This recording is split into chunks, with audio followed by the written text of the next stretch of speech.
Now, Korea and Mongolia's ties go way back in history to the mid-13th century. Interactions between the two in those times influenced the traditions and social customs held in both countries to this day, creating a strong affinity between the two countries. Now, with this age-old bond, more and more Koreans are looking up their neighbors way up in the north. And President Park Geun-hye's official state visit to Mongolia this time is expected to accelerate these activities. Traces of Mongolia in Korea. Our news feature tonight with Oh Soo-young. At an academy in eastern Seoul, students of various ages and backgrounds are learning how to speak Mongolian. I'm learning Mongolian because I fell in love with the country when I went there for volunteer work. Mongolians love to dance, and dancing is one of my favorite hobbies, so I think the country suits me very well. Not many people in Korea study Mongolian, so I thought learning the language would bring a lot of opportunities. Their reasons for taking up the language vary from pure fascination with the culture to potential business opportunities. But regardless of their motives, they say they're looking forward to closer relations with their northern neighbors. Koreans and Mongolians share the similar genes. Also in terms of language, history, and culture, Mongolians are Korea's closest cousins.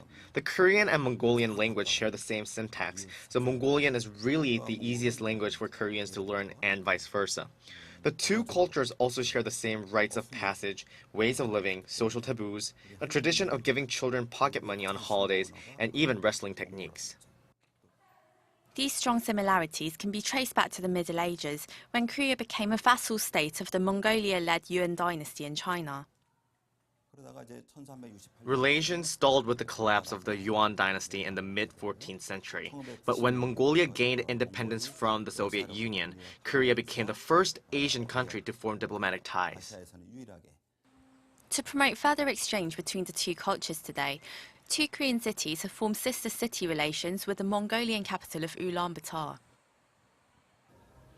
Just an hour's drive away from Seoul in Arirang City, a Mongolian town offers an all-round cultural experience. With various exhibitions, traditional arts and crafts activities and performances, visitors can learn more about the Mongolian heritage. Ancient artifacts and paintings are displayed in the museum.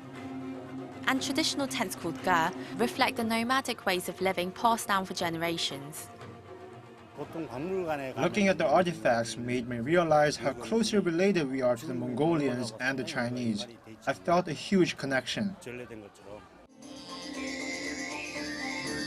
There's also a regular performance featuring traditional Mongolian throat singing, a UNESCO-listed intangible cultural asset, accompanied by traditional instruments and dancing. I think the morin kur is the most unique Mongolian instrument in our show. The strings are made from horsetail and it produces good sounds, sounds that stir up emotion. As I dance, I want Korean audiences to feel like they're actually in Mongolia. I give it my all. When they clap, I'm energized by the sense that they're genuinely taking in our culture. Another daily performance with horses wows the crowd, taking spectators beyond the Korean meadows to the vast steppes of Mongolia.